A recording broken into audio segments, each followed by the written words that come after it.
What's up mga ka-money magnet? Naririto na naman tayo para sa isang pampaswerteng hatid. Ngayon ay September 20, full harvest moon. Alam mo bang dahil harvest moon ngayon, ito ay sinasabing new beginning? Kaya't kung ikaw ay isang taong maraming mga alat o kamalasan na pinagdaanan ng mga nakaraang buwan, ito na ang panahon para magkaroon ka ng bagong simula at bagong umaga. Dahil nga harvest moon, September 20 na. Pwede mo itong gawin sa anumang oras, umaga, tanghali o gabi, walang magiging problema. Dahil nais natin na tanggalin ang lahat ng alat at kamalasan sa buhay natin at palitan ng mga ito ng mga swerteng magdudulot at makapagbibigay ng magandang buhay, ay maaari natin gawin ang pangpaswerteng ito.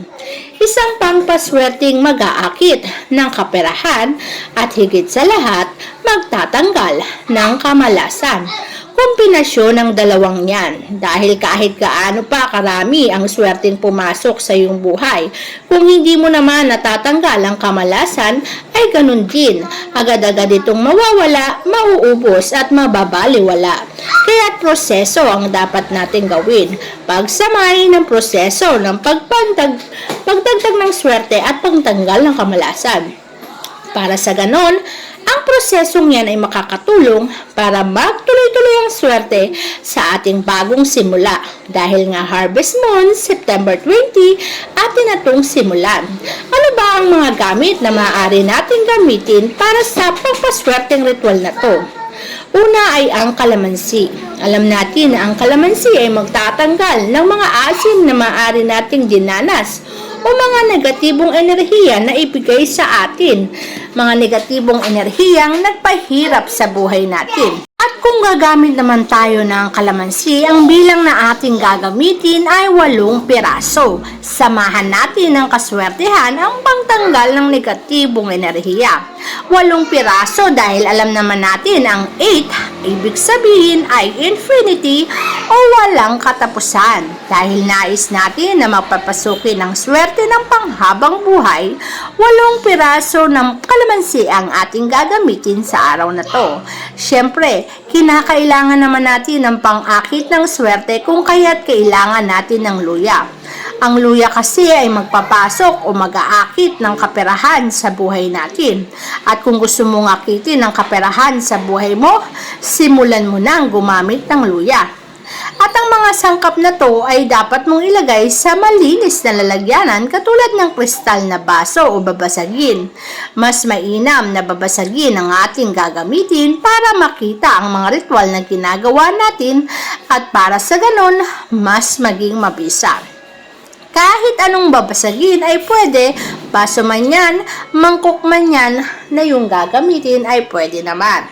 Dahil ang mga ito ay makakatulong para swertihin tayo sa buhay at tanggalin ang mga alat na dinadanas natin mula pa nung nakaraang buwan. Ramdam nyo ba ang bigat-bigat ng buhay nyo? Palagi na lang parang hirap na hirap kayo. Hindi mo maintindihan, masipag ka naman, lahat naman ginagawa mo para kumita ng pera pero parang kulang pa. Bakit yung iba hindi naman nagtatrabaho pero parang ang dami nilang pera? Ano ba ang kaibahan? Maaaring ang kaibahan niyan ay, ang sikreto niyan ay sa sistema ng buhay kung paano mo pinoproseso ito at kung paano mo papapasukin ang swerte at paano mo tinatanggal ang negatibong enerhiya. Kaya tanggalin natin yan gamit ang kalamansi.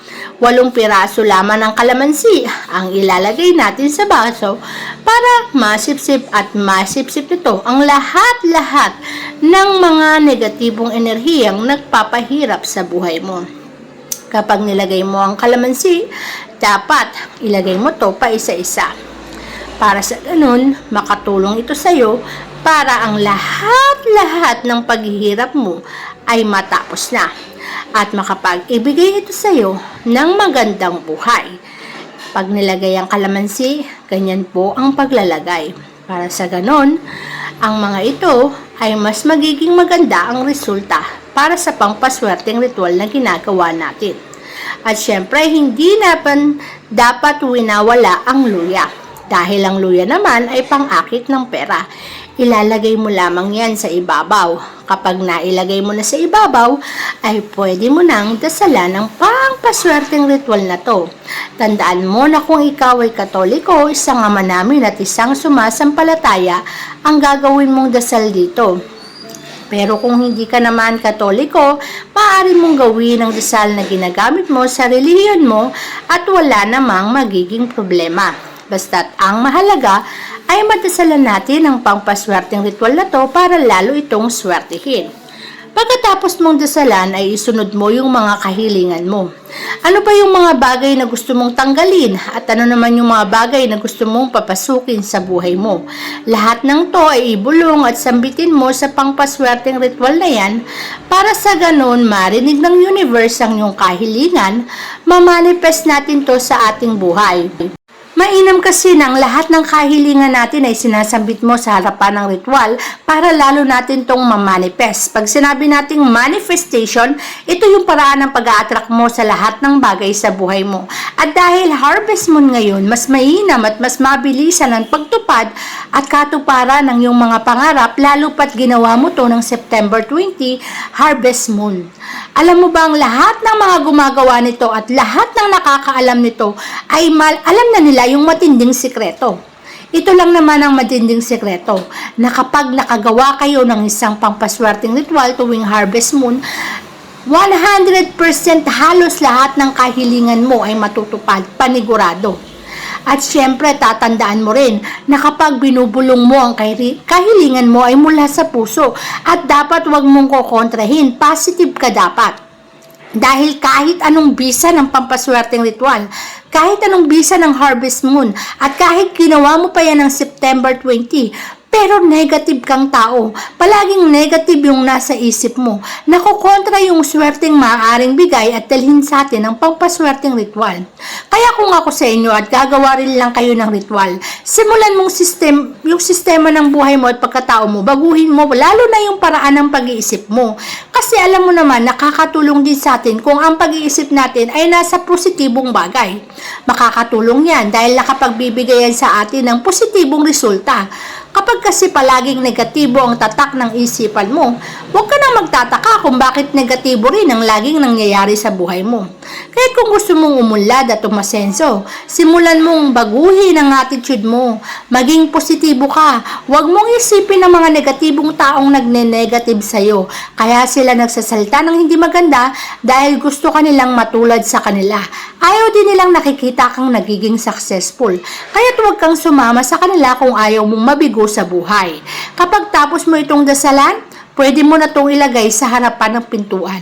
Sa harapan ng pintuan para lahat ng swerte ay papasok sa tahanan.